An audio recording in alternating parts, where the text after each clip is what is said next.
So I pulled this all together so fast.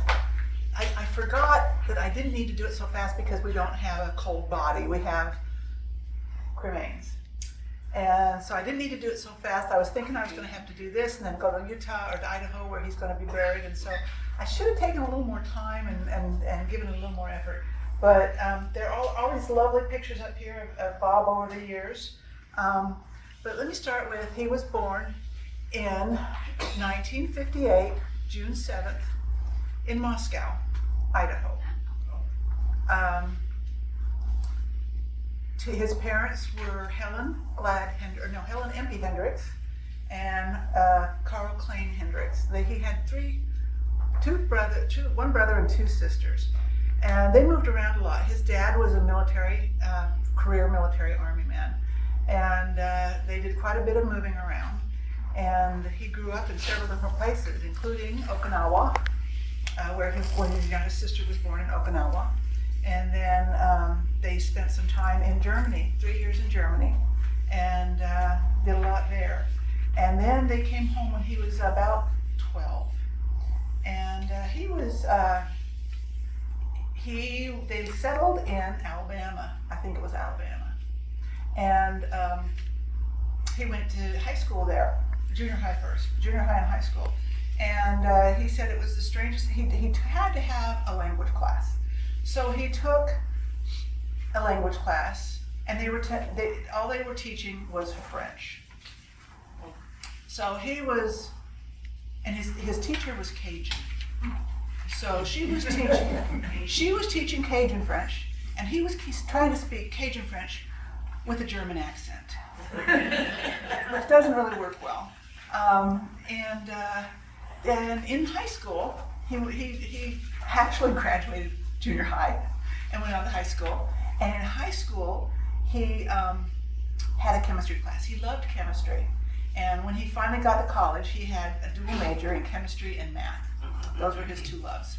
And when he was in high school, he, in his chemistry lab, created a bomb.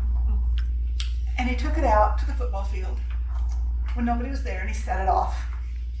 And it created a huge crater in the middle of the football field. Nobody knew who did that. He went around and he was gone. And he was quite the scoundrel in some ways.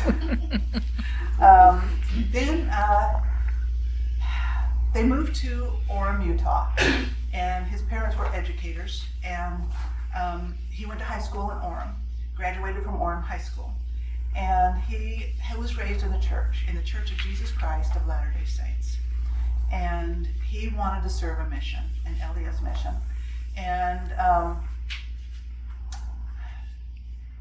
his parents, just before his mission, moved away from Orem, and they moved to Poto, Arkansas, which is not that far from Fort Smith, small town. He stayed with a friend of the family. And when it was time for him to go on his mission, the temple of the Church of Jesus Christ of Latter-day Saints was just up the hill. It was a couple miles maybe, and he was so determined and dedicated that he rode his bike to the temple and by himself entered the MTC with no one there to go with him.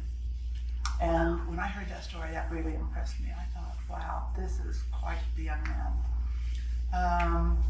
He served 2 years honorably in the Cleveland, Ohio mission. And there were plenty of stories there, but I'm not going to go into all that. He came back. And in the meantime, I had gone to Brigham Young University. I wanted to get my bachelor's degree. And so I went there, and I had a lot of fun doing a lot of things. I love dancing, I love clothing, costuming, and so I had several dancing classes, and I joined the square dance club at BYU, and there were actually two, and I joined both of them. And while I was in the club, this handsome young man walked in one night and said, "Teach me how to square dance." So usually most people know how to square dance, but not always, and so we just kind of dragged him along, And in square dancing, you just put out your hand and somebody grabs it and they pull you by. You know, it's really easy. You just walk. You don't have to have any fancy steps.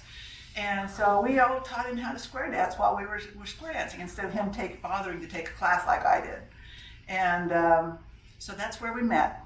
And before I went to school that year, my father had laid his hands on my head and given me a priesthood blessing.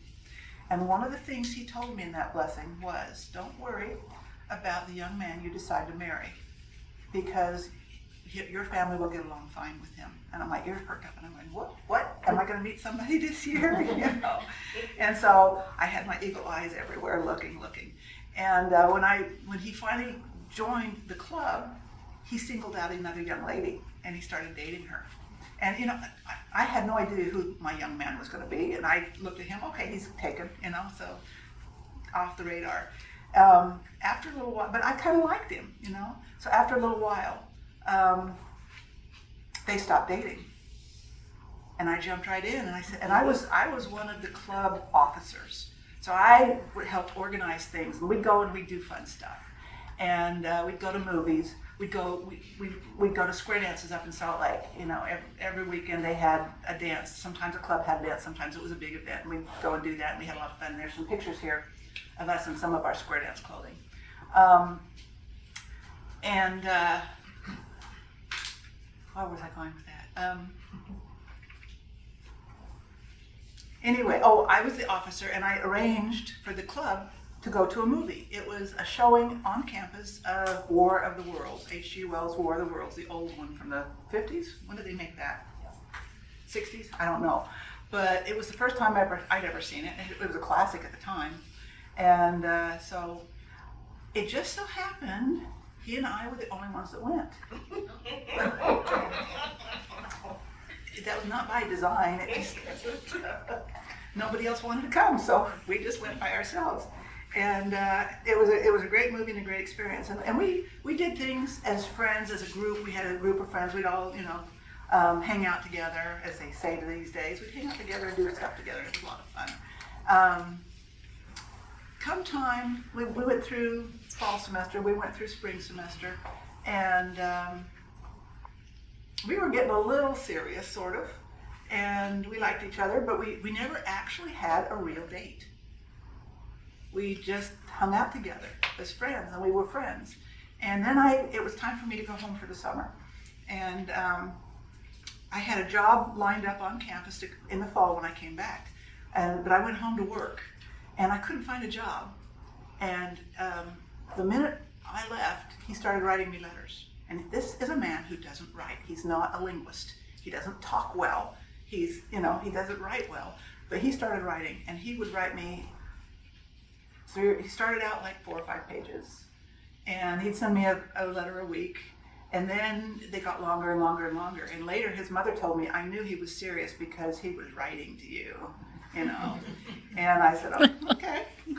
Anyway, so we had some long talks, and this was back in the days, the old days, where there was long distance charges, and in order to call long distance, it took a lot of money, you know. So we were trying not to call, but every once in a while we couldn't help ourselves, and we'd call. And then I couldn't find a job, so in the middle of the summer, I decided, well, I've got this job back in Provo, so I'll just leave now and go back to my job. And he happened to be there, and I think it took him 2 weeks to propose once I got there. But you know, I did not have an answer from the Lord that he was the right guy for me. So I kept saying, don't ask me, I'm not ready. I could tell he was getting ready to ask me. I said, don't ask me, I'm not ready. And he asked me anyway. And I said, no. And I was getting ready to go up to my part-time job on campus. He walked me up there in kind of dejected way. And while I was there, the whole time I was there, I was just praying fervent prayers. Father, let me know if this is the man for me. And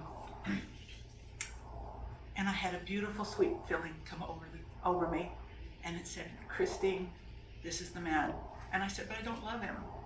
I mean, we were friends, but I wasn't in love. I didn't have the fireworks. I didn't have all that I thought I wanted and that I thought I should have. And he said, marry him and the love will come. Me being a faithful daughter, I married him. We got married December 21st, 1981 in the Provo Temple of the Church of Jesus Christ of Latter-day Saints. And it was a cold and blustery day. More photos over here. And then he had a campus job, I had a campus job, and he lost his campus job, and he couldn't get another one. So he started pondering going into the Army. And the minute he told me that, I knew it was going to happen, and I just started crying because I knew we would be separated for a while, and that was hard. Newlyweds, fairly new newlyweds. I think we'd been married maybe a year and a half, maybe 2. Anyway, he joined the Army, and we got our duty station. Our first duty station was San Francisco. Rough duty station. Well, I love San Francisco. It got a real bad reputation in the 60s. It was not that much better in the 80s, but it wasn't awful, and not like today. I think anyway, we're not going to go there. But it was a lovely, lovely duty station, and we started out living in, if you know the area, Marin County up in the north. And every day I would commute to work because I worked on the post across the Golden Gate Bridge through those lovely little hills with little smoke trembles coming down. They weren't smoke, it was fog. It was fog. And it had character. It wasn't just a blanket like you get in Utah. It was, and one day I was looking out over the bay, and there's this little round island in the middle there, and it was covered in fog, just the top of it, and it looked like a little cupcake sitting out there in the bay, with frosted cupcake. Anyway, so Bob was a nervous driver, and so I always had to do all the driving because driving from Marin County into the post, there was a freeway, and there were these hills, and we were going up and down and around the hills and like this at 70 miles an hour, bumper to bumper. Okay, and he couldn't do that. I could do that, so I did that. But we'd been in San Francisco. He was a medical laboratory technician. The Army trained him to be a medical laboratory technician, and he was working at Letterman Army Medical Hospital. And then they decided it was time to transfer him, and they transferred him out to the middle of the Pacific Ocean, on a little tiny island called Johnston Atoll. And it was one of those islands that's so small that their family cannot go with you. They only had room for the military. So I had to stay in San Francisco, and I was very blessed that they let me stay in military housing. I didn't have to move, I didn't have to do anything. They just let me stay there.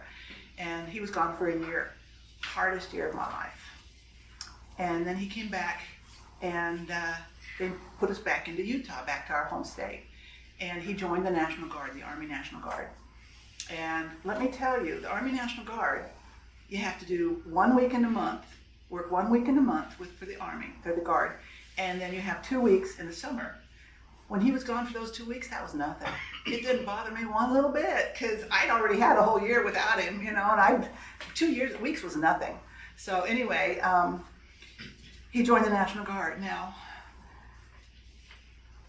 we worked and we worked and we hoped for children, and they never came. They didn't come until we'd been married for 15 years.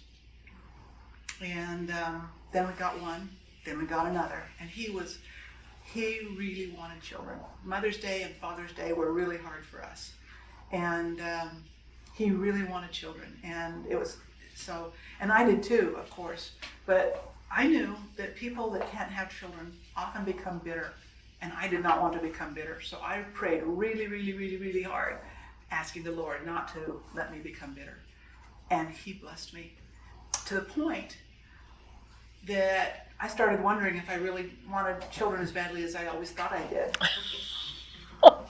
And let me tell you, when my first little baby was born and I looked into his face, the tears just came and streamed down my face. I was so grateful that I had my little boy, my little baby. And 2.5 years later, the next one came along, and the Lord only had 2 in mind for us. I had wanted 6 or 7, but that wasn't in the cards for us. But I remember when Bob was younger, when we were fairly newlywed, we spent Christmas at my parents' house, and all the nieces and nephews, I have a photo, I couldn't find it, I wanted to bring it. All the nieces and nephews were gathered around him, and he had one in his lap and several around him, just loving on him, and he just loved it, you know. Then we had our two boys, and he could only stay in the National Guard for 17 years. I mean, a total. His 3 years active duty in the beginning, and then a total of 17 years because he developed some mental health issues, and he couldn't stay in. He couldn't tolerate it. I kept encouraging him to, but he was not capable, and so he got out before he got his 20-year pension. But we decided to deal, you know, we dealt with that. While he was in the Army, he was also a chemical lab specialist, and he eventually, on his last enlistment with the National Guard, became a medic. So he had a lot of training in medical stuff. He was also a licensed Microsoft certified technician, and he did that for a while as well. He did a couple other different things before his mental health got the better of him, and he finally just had to quit working. And it took us 10 years before we could get him his disability, because the courts, SSA, Social Security Administration, wouldn't let him have it, and neither one of us, they turned us down, which is normal the first time. And I knew that, but neither one of us had the mental energy to pursue it. So it took us, 10 years later, we got an attorney. Somebody said, hey, you can get an attorney. I said, oh, cool. And he got us, Bob, his disability that he needed. And when Bob hit retirement age, that disability turned into SSA, Social Security. And he's done that for several years. But he had diabetes. He's known he had diabetes for about 20, 25 years. He comes from a diabetic gene pool. We saw it happening. We knew he had diabetes before they ever diagnosed him. They diagnosed him, and the diabetes was what eventually killed him. It was secondary to other problems he was having because of the diabetes. But he's been in the hospital. He spent the last 2 months in the hospital, part of it in ICU. And it was a real blessing when he was released. And he got to go and fly away home. And I kept telling him, go fly the light. You need to be in the light. And he finally listened to me. And that's the story of Robert Carl Hendricks.